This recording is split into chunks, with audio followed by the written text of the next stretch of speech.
good evening, and welcome back to my Saturday night movie night. This movie of the week, as you can tell around us, will be in honor of what was last Friday, Friday the 13th. This year, I wanted to do the Reboot.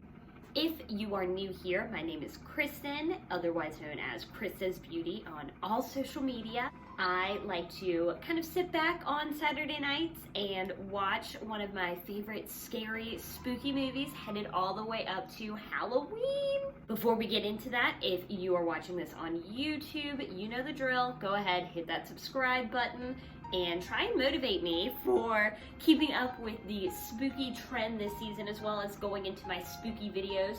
I also do hair-related, beauty-related. I am a hairstylist here in Richmond, Virginia. So now, without further ado, let's go ahead and jump on into our spookiness.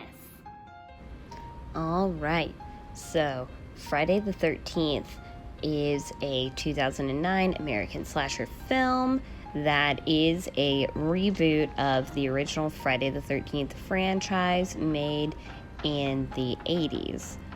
Allegedly, the film was originally intended to be a prequel of sort of the franchise of Friday the 13th, but they then decided to go with Jason as the killer.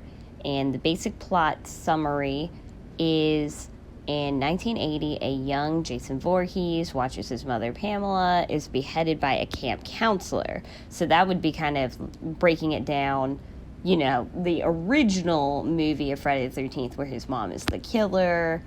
He sees his mom get her head cut off at the camp because, you know, she's going crazy and killing everyone.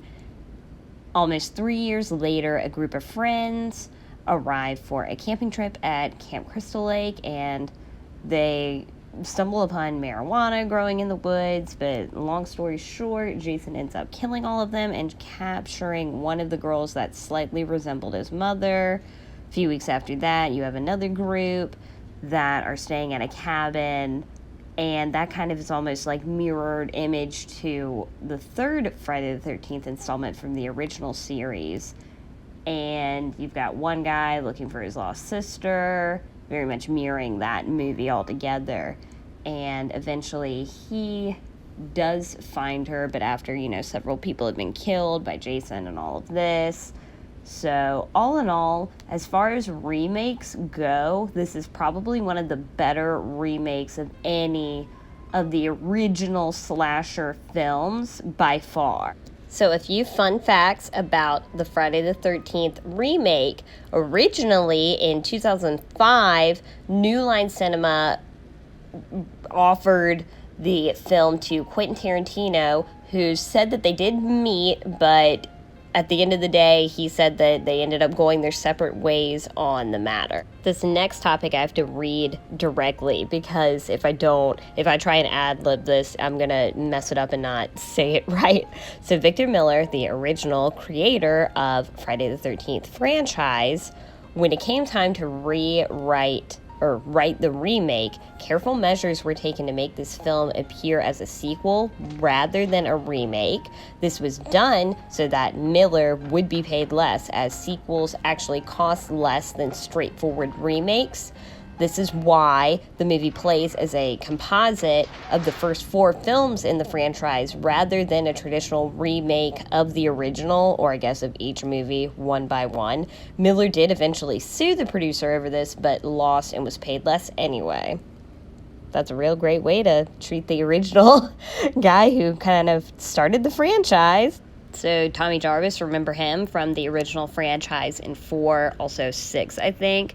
Played by, I can't think of his name right now. You know who I'm talking about, the little kid. Anyway, he was supposed to come back, and he actually was even supposed to come back in Freddy vs. Jason in the original script, but I guess in this scenario anyway, they decided they wanted to go with their own thing, their own character, story, blah, blah, so they scrapped bringing him back, even though he's definitely hands down probably one of the best and most memorable characters other than Jason, of the original franchise. Most of the deaths and weapons were actually created with CGI, just because I feel like in the early 2000s especially, everything went back, especially in horror remakes and whatnot, everything went to CGI since there was the technology, and some of it is all right, others you can tell. This movie, I would say, though, you can definitely pass with it.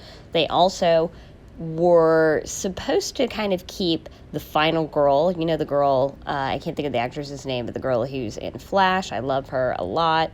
She was supposed to be the final girl of the film, but then they kind of scrapped that, killed her early, and made almost the brother, in a way, the brother and sister, kind of like the final guy and girl in this. So pretty interesting concept. Overall, really, really love this movie. So let me know down in the comments what you think about this reboot. All right, everyone, that about wraps up our spookiness this evening. Join back next Saturday for another Saturday night movie night, and I will see you all on the next one. Stay spooky.